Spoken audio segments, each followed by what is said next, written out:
first they would make note of, Jason, I've noticed that your productivity is lower these days, or you've been showing up to work later. This isn't like you. You know, we really appreciate the work and your performance. So is there something that maybe is a little different for you these days that we can help you with? What do you need right now? Who can help you? It doesn't have to be someone from this company. Maybe we can, I can reach back to my Rolodex and help you find somebody who can help you. So always, it just should never be that conversation of your productivity really sucks right now. And if you don't get it together, you're out. Because that's just going to be the snowball effect, right? It's not going to help, is it? It's not going to help. And we all know there's employers who are going to do that. But if you do truly want to help, just acknowledging that the employee is very valued and that you care enough to notice these changes and that you want to help and that you don't have to be that person helping, I think creates enough of a safe environment that even if that person is, a little bit surprised by the conversation, they may come back a day or so later and go, you're right. My husband lost his job. My wife has lost her job. I'm trying to pay for my kid to go university, whatever. And I don't know what to do or, those sorts of things. When it's an entrepreneur who has a team, someone who, it's not quite that employer-employee situation, I feel like those entrepreneurs probably have a bit more of an inclination to step back and say, not my problem, right? And maybe they're really not equipped to have to take that on, because a lot of people who start their own businesses start it because they have this great product or service, and now they have to take on the role of salesperson, CEO, HR rep, all of that. And if you don't feel skilled enough to address that, you might want to get a little bit of help so you can find out what you can do to help somebody. Eventually, I think we see it, if we had a VA who suddenly isn't doing his or her work as promised, but yet we see that VA advertising on the social media or on her website or whatever, that they want to take on more work, that just doesn't make sense, right? Yeah. So what's going on there? Again, if you've been working with someone for a little while and suddenly their productivity declines, you can just say, I've noticed this. Is there anything I can do to help you? What do you need? What is it that you aren't getting right now that I can help you find?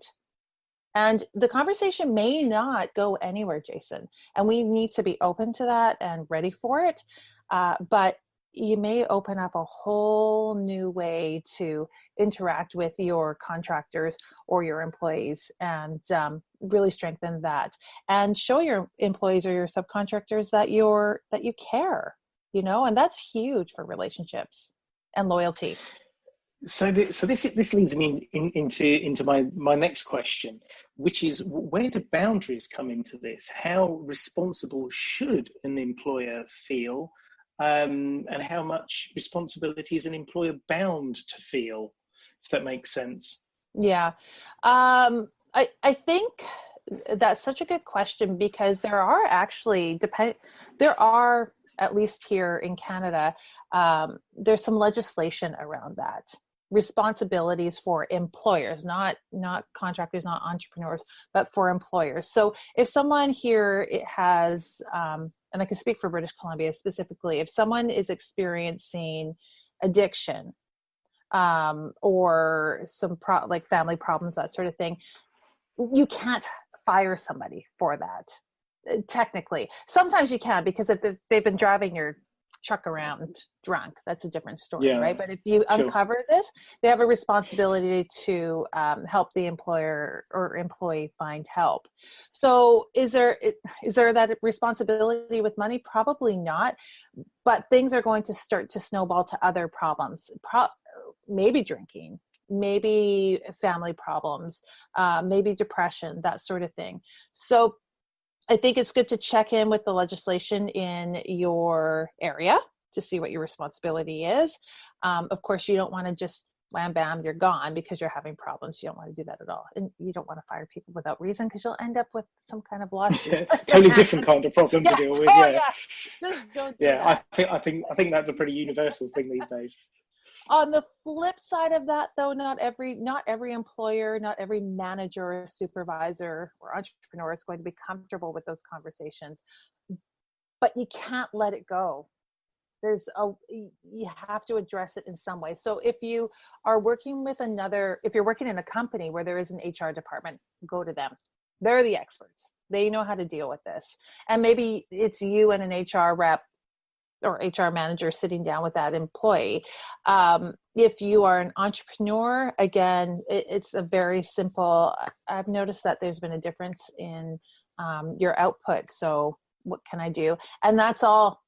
As I said before, you can only push it so far because you can't get nosy. You can't start accusing people of having financial problems. Don't do that. Don't assume. Yep. That's where the open-ended questions will really help you.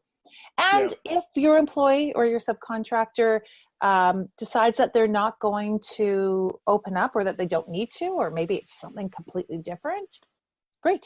Just leave it at that. And then you've tried, and you can only go so far. Yeah, I think that's. I think the HR side of things. I think that the learning to treat people fairly now is a fairly universal aspect of that. Although some people embrace it more than others, for sure. Mm-hmm. I would also say, I mean, I certainly know that from my past CFO life, that the HR thing, it just sort of ended up on my desk along with anything that wasn't actually what the company did. To be fair. Yeah. But and it is one of the things that I enjoy the most now is actually getting connected to other HR people who work in an external fashion, which is obviously far more common in smaller employer number companies now. To bring that advice in, those people are out there, they can be found. LinkedIn obviously is a great source for that. Yeah. But they're there on Facebook as well, for sure.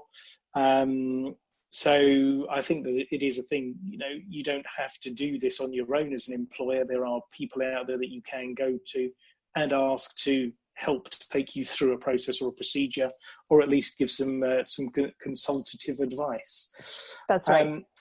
I've got a sort of slight follow-on question for that, really. And the context of the different ways in which we can deal with people who work in an office environment where we are close to people and we see them day in, day out. We're used to their manner, their mannerisms and those sorts of things, the behaviours that you were talking about earlier on.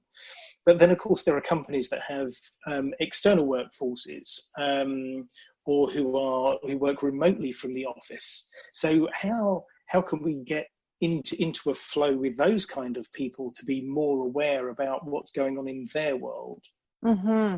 That's a great question. I think the number one thing we can do to make sure that we're staying connected with the people who are working with us is to meet with them regularly, whether that's every week, every 2 weeks, whatever your company and your team can sustain, and that it won't interrupt what you actually want to get done, right? Yeah.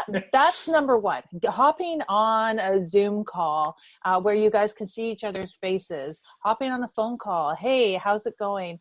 And opening up the conversation so that people have the opportunity to share what's going on in their own lives. It could be hey, we're going to go around the table for a minute or two and just tell us what's been happening, or make it even a bit more specific, like what was the best thing that happened this past week, and is there anything that you're asking for help with? And the first few times people will be like, this is weird, but I think eventually people will feel comfortable, if they don't already, asking for that help. So it's fun because you're sharing the good stuff, and it's also supportive because you have this team that cares, right?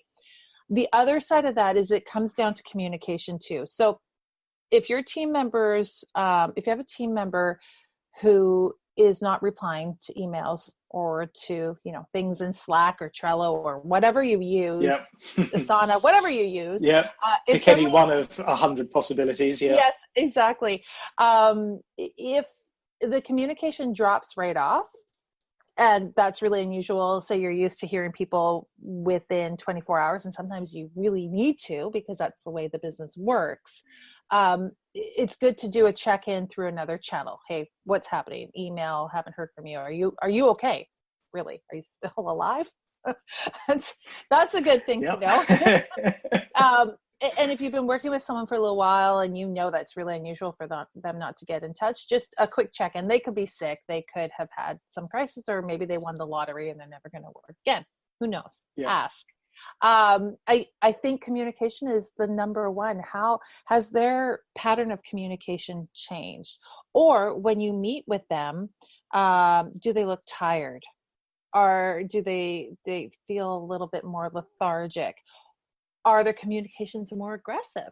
Are they being shorter than normal? You know, if someone I worked with suddenly got really short responses from me and like, yeah, I know, yeah, I did it, I'll get to it when I can, then they would know that there was something up, right? They probably think that they ticked me off, but who knows what's going on? Maybe it is interesting, isn't it? Because it does come back to this very fundamental thing, however you work. And we always think typically, of course, about how we communicate with clients. But this internal communication piece as well is so important in terms of actually staying engaged with the people around us, to actually pay attention what is going on. I think particularly from a business owner perspective, we are relying on this group of people to basically really do the work for the company at the end of the day. Yes. It is so fundamental, it's untrue. And yet, of course, so many of us just carry on, you know, oblivious to this connection that we do need to maintain with people. I think it's a great reminder that we have to remember that, yes, you know, it's a privilege for us as business owners that these people have found their way to work for us and with us and alongside us and in all those sorts of capacities. So how that destiny is rather in our own hands as well at that end. So I think it's important as a reminder that, yes, that you bring that up as well. That's fantastic. Okay, so there are clearly some benefits, I'm presuming, for employers who do consciously embrace this idea of engaging with employees more than others as a concept. Ideas around that, you obviously mentioned the round table piece, but from a purely sort of corporate perspective, how do employers tend to gain from being more open, from being more engaged, and being far more engaged with those employees and what is going on in their lives? Well, in a nutshell, to be efficient, because I know you like being efficient. We love a bit of efficiency. What they stand to gain is they have employees who can help themselves faster. So there may still be these periods of money crises. We can't stop that from happening from our team members, from our employees at all. But we can have resources ready for them and let them know that they have the support. So maybe they can take a couple of days off just to get all their ducks in a row and come back and get right back into work feeling like they're supported, because that's huge for humans. We need to know that we're feeling supported. And number two, they're not spending all that time worrying about money anymore. And a great way to do that is to open up the conversation about money regularly in team meetings. Have posters around. I mean, we've all, not all of us, but all of us who've worked in corporations have seen the bulletin boards in the lunchroom with the various announcements about somebody's party, and also the HR kind of notices there, and letting people know if they have a employee assistance plan, letting them know regularly that they can call. Typically, they can call the EAP because they'll have financial counselors on there. They might, in their monthly meetings, they might want to have a little money tip, something to do with the pension, or here we call them RSPs, investing retirement plans, how to save money from your paycheck, that sort of thing. So having a really open conversation about money all the time will allow employees or help employees feel more comfortable when they are asking for help. So the benefit there is you just help them get through it faster, typically. Not everybody, but I think typically that's what we'll see. And I think, again, as you say, keeping it as a very present conversation makes it more the norm. It makes it more likely, I guess, that an employee will approach an employer the other way around on those premises, actually, and feel comfortable saying, I've got a problem.